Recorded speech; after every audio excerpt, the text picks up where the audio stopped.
সপ্তাহের কাশুন্দি আসুন ঘাটি। সপ্তাহ জুড়ে ও অন্তর্বর্তীকালীন সরকারের মধ্যে নির্বাচন নিয়ে এক ধরনের রেসলিং প্রতিযোগিতা চলছে।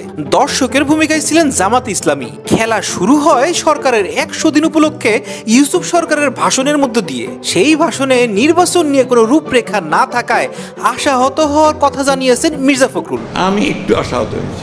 আশা ছিল, ভালোবাসা ছিল, আজ আশা নেই, ভালোবাসা নেই। এর আগে আল জাজিরাকে দেয়া এক সাক্ষাৎকারে ইউসুফ সরকার জানিয়েছে এই সরকারের মেয়াদ হইতে পারে সর্বোচ্চ 4 বছর। এই 4 বছরের মধ্যে তারা গুরুত্বপূর্ণ সংস্কার কাজ শেষ করবেন ও নির্বাচিত সরকারের কাছে ক্ষমতা হস্তান্তর করবেন।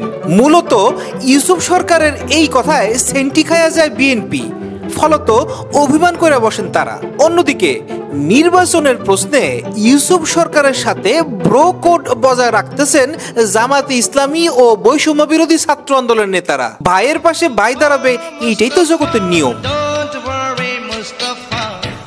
আমি তোর বন্ধু মুস্তাফা।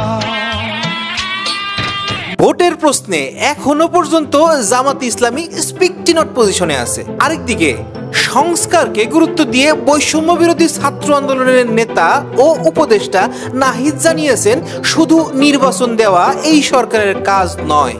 জানি কি একটা নিয়ে ফেসবুকে ইংরেজিতে স্ট্যাটাস দিয়েছেন মাস্টারমাইন্ড খ্যাত উপদেষ্টা মাহফুজ আলম। সেইখানে তিনি বলছেন, তোমরা এইটা 2 বার চিন্তাই করছো মিয়ারা, এইবার কইলাম আর পারবা না।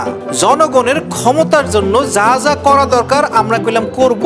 হ্যাশট্যাগ হাইরাজা গিরগিটির পোলা। মোহাম্মদপুরের চিন্তার কথা বললো নাকি ভোট চিন্তায়? কে চিন্তায় করছে, বিএনপি, আওয়ামী লীগ নাকি ডোনাল্ড ট্রাম্প?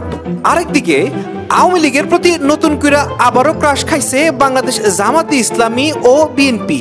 কেউ কেউ বলতেছেন তারা আসলে স্টকহোম সিনড্রোমে ভুগতেছেন।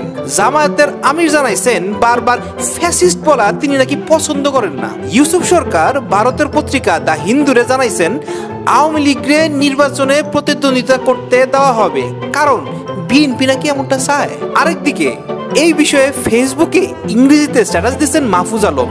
স্ট্যাটাসটা বড় হয় আমাদের ট্রান্সলেটর সেটা অনুবাদ করতে পারবো না জানাইছে। ভোট নিয়ে এত হাওয়াকাওয়ের মাঝে ফেসবুকে অনুষ্ঠিত হয়ে গেছে সুইজারল্যান্ড প্রবাসী আছে না, এই সমিতির বার্ষিক নির্বাচন 2024-25। এই নির্বাচনে বিপুল ভোটে জয়লাভ করছে কামরুজ্জামান। কিন্তু কোনো ভোট না পাইয়া সভাপতি নির্বাচিত হয়েছেন Zakaria M Chowdhury.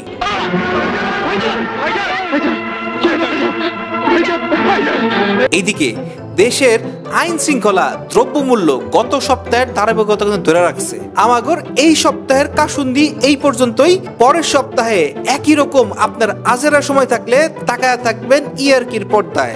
আমাগর video editor সময় মতো ভিডিও এডিট করতে পারলেই পাওয়া যাবেন সাপ্তাহিক কাশুন্দি।